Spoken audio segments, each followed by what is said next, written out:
Salut, je m'appelle Raphaël Diné, entrepreneur et coach en développement personnel. Le fondateur et PDG de Ali Global, qui est un institut dans le monde entier.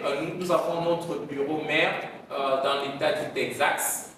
Et dans beaucoup de pays africains, nous avons des bureaux et des représentations. Nous sommes en mission de capacité 2 milliards de personnes avant 2040. C'est une mission que nous avons lancée aujourd'hui. Nous sommes en train d'aller à presque 7 ans et les choses avancent très bien. Je suis aussi le CEO et le fondateur de Dispensation Investment Group. Dispensation Investment Group, c'est une société immobilière basée aux États-Unis. Nous donnons les crédits immobiliers aux États-Unis. Donc, quand vous voulez acheter une maison, un terrain ou un hôtel, un centre commercial, nous pouvons vous accompagner en vous donnant les crédits pour acheter ce bien immobilier. Aujourd'hui, dans notre portfolio immobilier, nous comptons un peu près de plus de 900 clients qui sont de la RDC. Nous avons une vision d'avoir 1 million de maisons et 1 million d'hectares aux États-Unis. Donc aujourd'hui, nous sommes un peu moins de... On doit toucher 5000 hectares d'ici peu. Donc, ça c'est brièvement mon background. Je suis issu de la John C. Maxwell. La John C. Maxwell qui est l'institut qui forme les hommes d'affaires, beaucoup d'hommes d'affaires au niveau des États-Unis et qui travaille aussi avec les États pour le développement et la stimulation de l'économie par l'entrepreneuriat et le leadership. Donc, je crois que ça c'est un peu en bref. Aujourd'hui, je vis entre les États-Unis et la RDC, où on a mis notre base pour l'Afrique. Encore très cher communicateur, vous qui faites, qui est la voix du pays aujourd'hui, je vous remercie d'avoir honoré à cette point de presse qui est porté, qui est centralisé sur la stimulation de l'économie, de notre économie. Je veux me baser sur la mise en œuvre du premier axe de programme du gouvernement. Je pense que quand le leader comme le chef de l'État donne une vision, nous qui constituons le secteur privé, nous devons répondre à cet acte de notre côté en apportant des solutions qui vont nous conduire vers le résultat attendu par le gouvernement. Donc ici, j'ai 5 actes que nous sommes en train d'implémenter à partir de ce moment dans le secteur privé. Je parlerai rapidement des 5 actes. Et avant d'aller en profondeur dans notre stratégie, j'aimerais présenter en bref notre groupe qui est Ali Global. Nous faisons dans l'entrepreneuriat, l'accompagnement en entrepreneuriat, nous faisons le développement personnel et nous faisons des formations en leadership et les levées de fonds pour accompagner les entrepreneurs.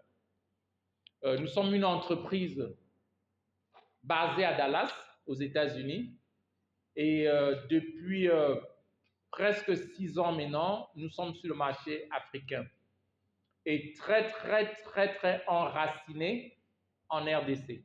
Nous sommes dans presque 32 autres pays africains, mais très enracinés en RDC. Donc, par rapport à notre rapport à la vision du chef de l'État, où il a mis tellement l'accent sur l'entrepreneuriat, nous avons 5 points. Ou bien, dans notre implémentation, nous irons sur 5 phases. La première, ce sera l'immigration pour la stimulation de l'économie locale. En RDC aujourd'hui, quand on regarde le budget de l'État, et on regarde aussi la puissance de l'infusion des fonds dans l'économie locale par la diaspora, c'est le jour et la nuit. Et nous croyons que l'immigration légale, la capacité aux entrepreneurs de fonctionner au niveau local en ayant l'œil sur le marché mondial sera très capital pour la stimulation et la facilitation de l'entrepreneuriat au niveau local. Nous croyons que les entrepreneurs, les jeunes entrepreneurs de la RDC ne doivent pas être seulement limités sur le marché local, que ce soit dans l'import et l'export. Nous croyons que le jeune entrepreneur qui est en train de cultiver peut-être le piment ne doit pas peut-être se limiter sur le marché local. Parce que pour vraiment faire rapatrier les fonds en quantité, il faut voir le marché international. Donc, nous allons faciliter la collaboration avec les autres pays du monde, principalement les États-Unis, où nous sommes très bien basés. Le partenariat entre les entreprises américaines et les entreprises congolaises. Nous allons aussi faciliter la collaboration, la représentation et des échanges au niveau des crédits. Parce qu'une chose aujourd'hui, c'est que la RDC a beaucoup à offrir sur le marché américain aujourd'hui. Et c'est vice-versa. L'Amérique aussi a beaucoup de produits qui sont consommés sur le marché local. Et je pense que ces médiations doivent se passer entre les entrepreneurs de la RDC et des entrepreneurs américains. Le deuxième point, aujourd'hui le monde est devenu un petit village. Nous ne pouvons plus continuer à penser seulement local. On doit penser global, mais agir localement. Ça veut dire quoi? Le marché mondial, aujourd'hui, est un marché ouvert à tous les entrepreneurs. Un entrepreneur congolais n'est pas un entrepreneur qui doit résoudre seulement les problèmes locaux avec des mécanismes qu'on retrouve au niveau local. Donc, nous voulons faciliter la capacité d'ouvrir le marché mondial aussi aux entrepreneurs qui sont au niveau local. Comment un jeune entrepreneur, je veux prendre par exemple l'exemple, aujourd'hui le conteneur vient des États-Unis pour l'Afrique, qui sont les conteneurs qui viennent en Afrique, surtout en RDC, sont payés aller-retour. Les conteneurs rentrent presque gratuitement. Ça peut coûter moins de 500 $ pour faire aller rentrer un conteneur.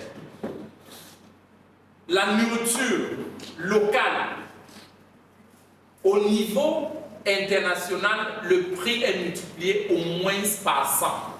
Ça veut dire si vous vendez un kilo de piment sur le marché local à 100 $, au niveau international, non, je veux dire à 10 $, au niveau international, ça pourra aller jusqu'à 1000 $.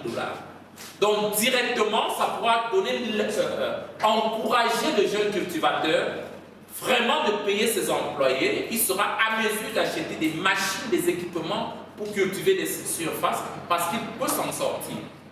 Donc, ça, ce sera de 2. L'ouverture au marché mondial, sur le marché mondial. De 3, ce sera des avantages. J'ai mis un petit point dessus. Les avantages que aujourd'hui les États-Unis offrent à la RDC. J'ai parlé peut-être de la culture. Aujourd'hui, sur le marché américain, il n'y a pas de douane si vous importez la nourriture, par exemple. Les entrepreneurs doivent s'exposer à cela. Et aussi les avantages que la RDC offre par exemple, pour les investisseurs américains. Donc, nous avons par exemple dans le domaine de l'agriculture, où les machines, des tracteurs viennent avec des innovations. Donc, ce sont tant de choses que nous voulons accompagner et nous assurer qu'on mettra devant ceux qui sont dans ce secteur-là pour faciliter et stimuler vraiment leur implémentation. Il y a le point numéro 4. Quand on parle de l'entrepreneuriat, le chef l'a aussi dit, mais il y a une chose qu'on oublie, c'est les fonds. Pour entreprendre, il faut investir. Vous ne pouvez pas commencer les business avec la promesse seulement. Il faut avoir de l'argent. Si vous voulez vendre de la nourriture, il faut avoir peut-être des beignets, il faut aller acheter la farine, il faut acheter de l'huile, il faut acheter le sucre. Donc il faut d'abord un capital. Donc nous voulons travailler aussi pour les facilitations de lever de fonds. Aujourd'hui, sur le marché international et le marché local, il y a plein de gens qui ont de l'argent gardé à la banque, qui n'utilisent pas.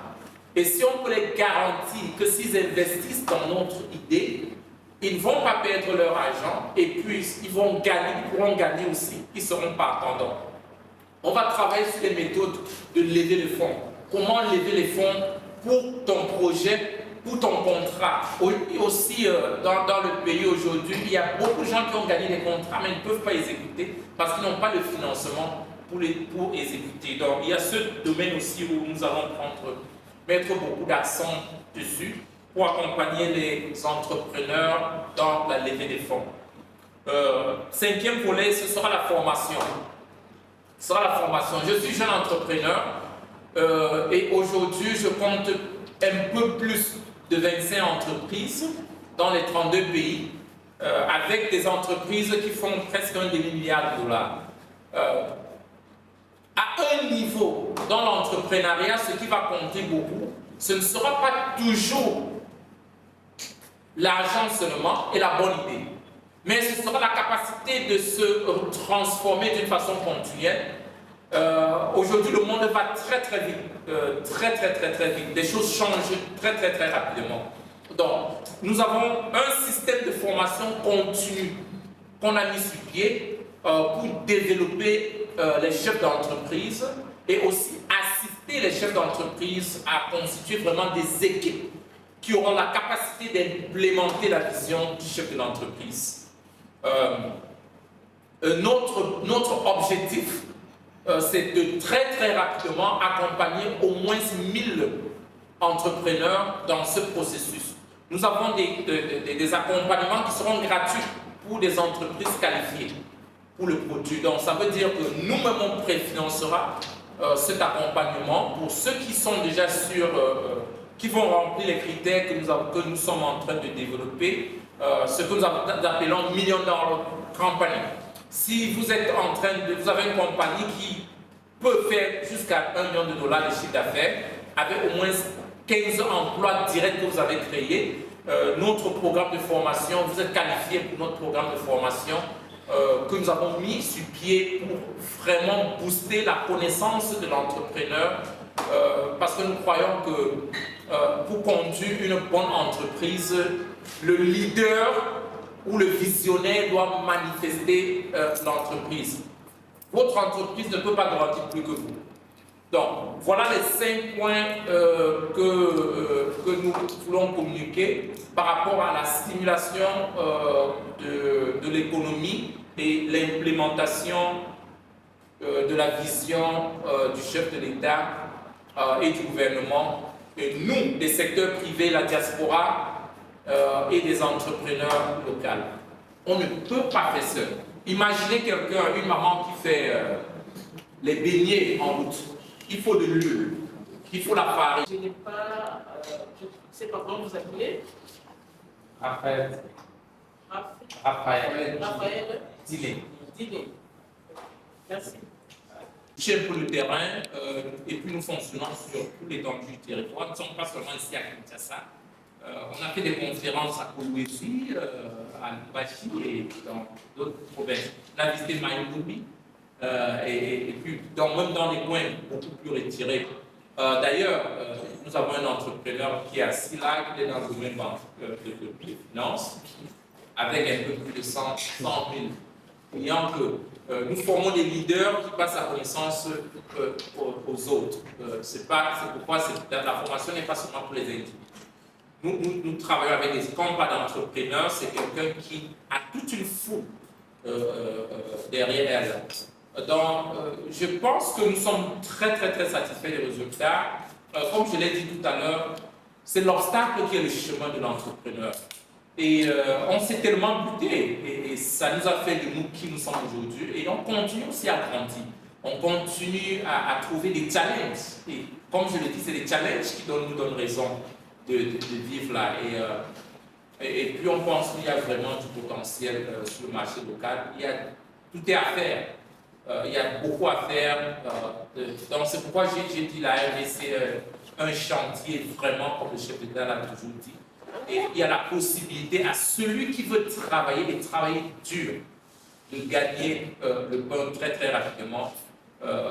Être millionnaire en RDC, c'est très facile. La RDC représente au moins 5, 6, 7 pays africains. À elle seule, c'est une société de consommation et il y a vraiment des gens et il y a le travail à faire ici.